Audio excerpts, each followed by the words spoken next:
Wow, Yuriorkis Gamboa escapes with a majority decision over Jason Sosa tonight at the Madison Square Garden Theater Room. This your boy CJ Goodfellow back with the Boston Clinic.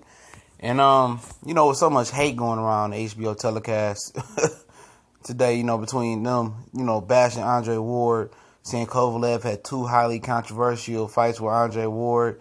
I just be sick of just be sick of HBO, you know what I'm saying? It was bashing Gamboa the whole telecast. The referee took a point when I seen way more people hold than what Gamboa was holding tonight.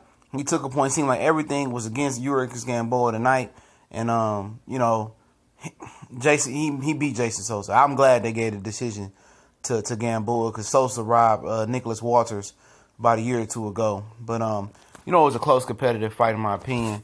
The knockdown was legit, but the holding, taking the point for holding, it just seems like it was like, man, like kill that. You feel me? Like the referee was being a little business or whatever, but it is what it is. Talk about the fight, Gamboa is, he ain't what he used to be. You could tell that his whole game was predicated on athleticism, speed, and quickness. He don't have no balance, and on top of that, without having balance, he don't have no legs no more. So he's gonna keep falling down. He don't have the stamina. But it was a short training camp, and Sosa probably was already training, knowing he was gonna potentially get a fight date and Golden Boy scene. Gamboa was like, "Oh yeah, this is easy. He gonna get probably not even half of a training camp. This easy pickings for Jason Sosa to get back and get a world title shot, even though Sosa didn't make weight for this fight. And when Sosa didn't make weight for this fight, they only charged him $10,000. If Gamboa missed weight, talked about it earlier, he was gonna be charged $40,000." So you're just seeing why people don't mess with Golden Boy and Oscar De La Hoya, old punk self. But Gamboa, he was tagging him, hitting cleanly. Harold Letterman scorecard ain't never right. He ain't never on point. If a guy's just coming forward, he's scoring it for him. And it got to be effective aggressiveness. But at the end of the day, what if the guy has, a ring generalship boxing him? It's called boxing. It's not called slugging it out in a savage caveman fight. It's called boxing. Hit and don't get missed. Hit and don't get hit. And Harold Letterman, you never hear him mention hit and don't get hit. He never mentions it. He don't know what that means. He don't know nothing about scoring the fight because he old as hell. And he need to retire. And HBO needed to just, tear down their whole telecast team, the cameraman, the everybody, all of them except for Roy Jones. And then when they bring on Bernard and Bernard won't be back on there. When they bring on Kovalev, not Kovalev, but they bring on Andre Ward. And that's it, man. I like Max Kellerman. Especially on ESPN First Take, but they just telling a telecast to be biased, and we know Jim Lampley is biased by nature. He's a hypocrite. Talking about Floyd domestic violence history, and he beating on his wife. You did, but Gamboa was tagging him cleanly at times, but it seems like he don't have no more legs left. It's not even a balance no more.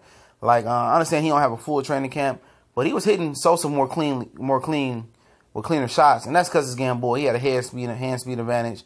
But Sosa did enough that potentially he could have got the victory as well.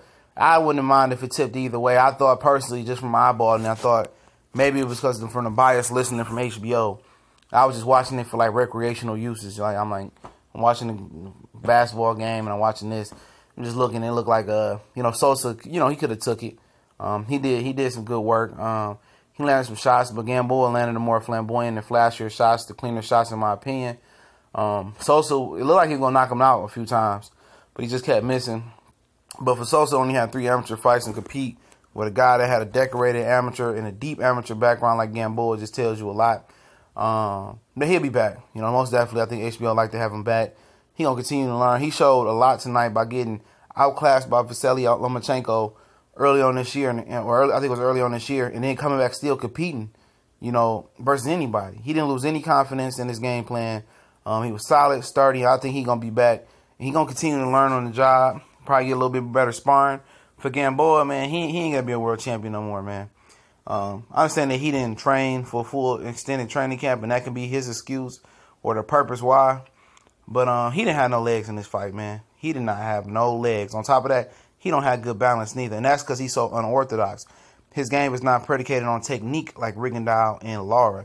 He's unorthodox. He's a different type of Cuban fighter, and hopefully, he takes advantage of his next shot if he gets one, unless he decides to retire. But it is what it is.